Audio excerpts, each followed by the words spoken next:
Hey everybody, Lady Cheryl here. It's another beautiful day in the neighborhood, and I'm going to try to get some of this work done in my garden where I expanded it. I'm gonna get those papers right over there put down, and I've got some containers I got to drill some holes in and fill them up with compost, reclaimed potting mix, as well as some new potting soil.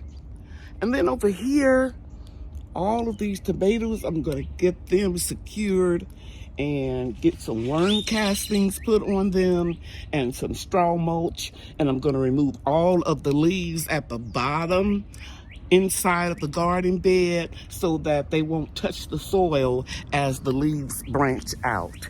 Okay, if you're new to my channel, I hope you enjoy this video and that you will subscribe and hit the like button so you won't miss any of my videos. Okay, let's get started. Home Depot had these half plastic, I think you call them wine barrels. These are 20-inch and they were on sale, buy one, get one free. So I thought it was a good opportunity to add some more containers into the garden since I expanded it. So what I'm going to do right now is, you can see I started putting some compost in here. What I'm going to do is I'm going to turn this over. Remove the plug, but I'm going to solder some holes all around these little circles for drainage. And this will also allow me to let the earthworms come through the container. So I don't want to make the holes real big. That's big enough. And you can drill it, but it's just easier for me to just solder the holes or melt the plastic.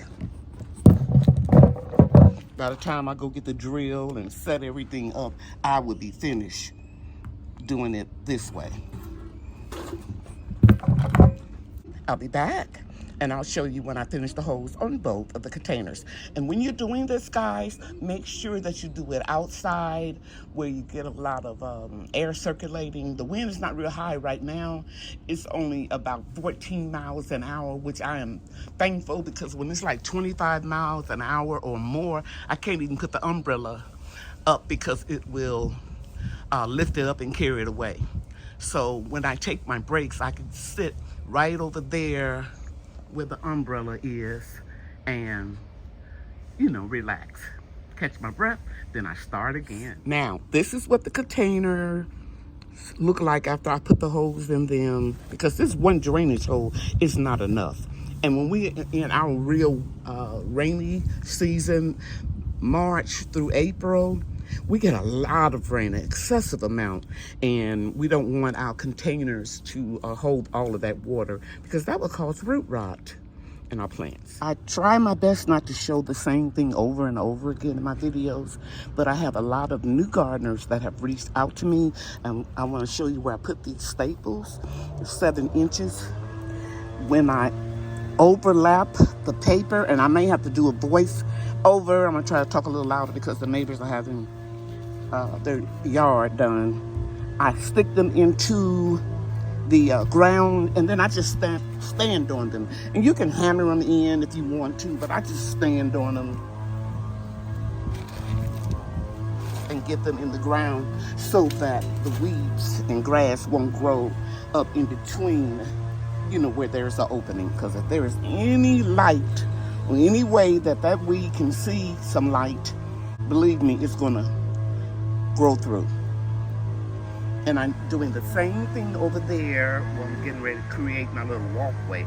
I've got the staples in. I stepped on a couple of them, and I'm gonna finish that too. Okay, so I cleaned all of this up right in here.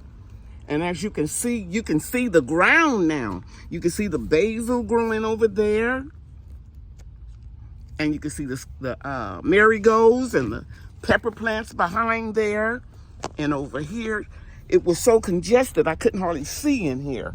So I'm going to go all the way down. And what I did was I called Bria, because she came home from school, and I had asked her to bring my crochet bag, and I just used some yarn that's real stretchy. So as these stems get bigger, you know, they will move. So I'm training it to go up on the bamboo sticks and the cages. Yeah, I feel pretty good about it. Now when Brian comes home, he's going to bring my worm castings that was just delivered, and I'll put that all down here, and then I'll straw mulch. And then I'll come back and let you see what it looks like when I'm all done. Here's the little tip. I had all of these tomatoes in here, let me slow down, labeled as beefsteaks. Obviously, I got one of the seedlings or seeds mixed up because you can see this is a cherry tomato. See all those tomatoes? Now, the beefsteaks, you will know them because they look completely different. You see how big that flower is and the petals? That is definitely a beefsteak. So all of these are beefsteaks. I got one cherry tomato mixed up. Now, I've been gardening for a long time, over 40 years. And I will soon be 71. Sometimes you're gonna get stuff mixed up. It just happens. Don't freak out. But the longer you've been gardening and the longer you grow certain varieties, you'll know the difference. I am happy with the results. Got everything secure. I have a layer of worm castings around the entire garden bed, and I did this one and then I watered it in. It is imperative that you create airflow with your tomatoes. You don't want to have everything so congested that the air can't flow freely in there, because trust me, you end up getting a fungus. This is a safety precaution to prevent that. All of the leaves that I cut off of the tomato plants, I am going to put them in this container, this new container. That's called composting in place. Then I'll put some more compost in here, and then I'll put potting mix. Potting mix has perlite or vermiculite in it that facilitates drainage of containers. Just in case you're wondering, I use this brand Wiggle worm castings. You're going to use them indoor, outdoor. However, I don't use them inside the house. Here's a little clip of the green stalks that I shared with you in my last video, and I just want you to compare it to a few days later in this new clip coming up right now. I am very proud of the way my green stalks are letting these flowers bloom. Let me turn it a little bit so you can see it. So we're gonna have some flowers on here very soon. To keep your flowers blooming, go ahead and remove the spent flowers, and see those are seeds right there. And I'll just sprinkle them in here, cover them up a little bit with the soil, put the straw back on them, and then I'll prick them out of here and put them where I want. But you can see these flowers will be blooming very soon. Look very good. We got high winds today, not as bad as yesterday. Aren't those pretty? If you didn't know it, purple's my favorite color. And I don't wear a lot of purple, but I love it. And let me show you, this green stalk is doing well too. Look at those dianthus multicolors. Let me see. 1, 2, 3, 4 different colors. All grown from seeds. And I put some basil in here too. Basil, marigolds. And of course, you know I have onions and society garlic all around the bottom. So pretty. You can save money, guys, growing from seeds. And they bloom and grow so fast. It's the next day, guys, and I'm back out here picking up where I left off. I have added worm castings to this bed after I trim the leaves so it can get a lot of airflow in here. And now I'm gonna add, I was gonna add a couple marigolds, but I see some little seedlings popping up. I'm gonna add a couple onions. In my last video, I think I shared with you all, I got some onions on sale, 3 bunches for $12 at Home Depot. And I put them in this soil just to keep them alive. And you can see that they have been rooting. So another companion plant to repel insects is onions. So I got basil in here. That's one. Let me see if I can show you the basil. I got a lot of it in there. There's one plant right there. And of course, you see I got a lot of marigolds, right?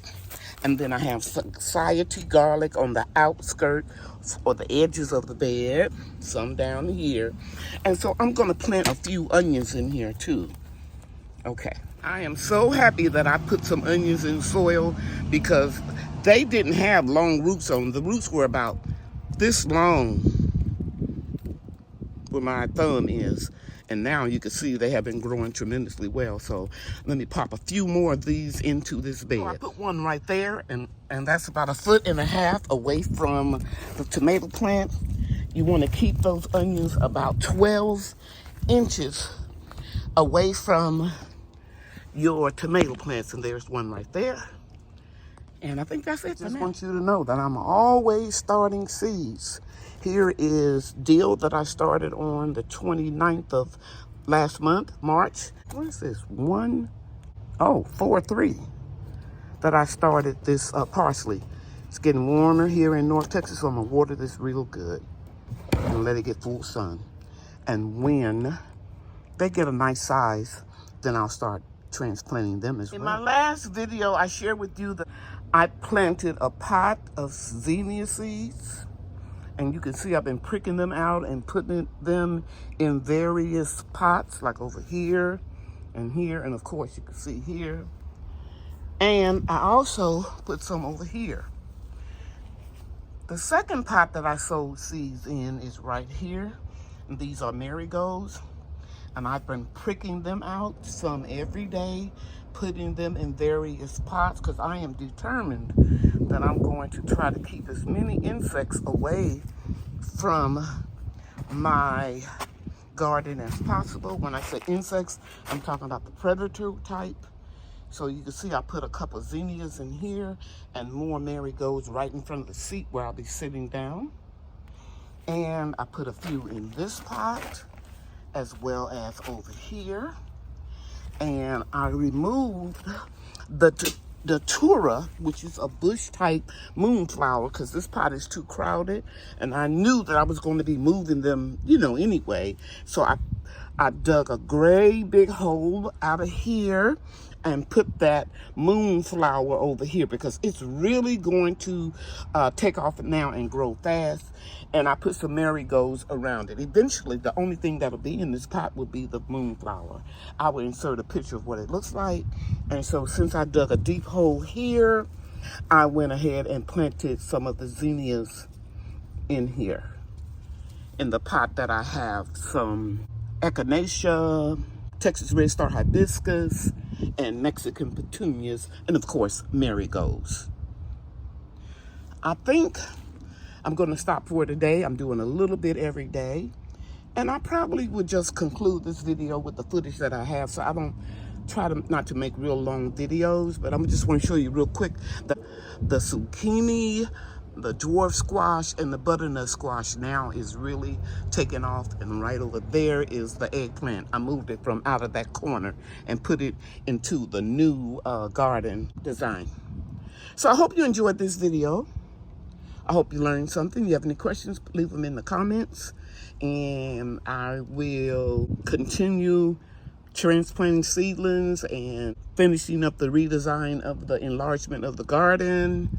And I'll just share with you every day what I do. I'm not gonna do a whole lot of editing, okay?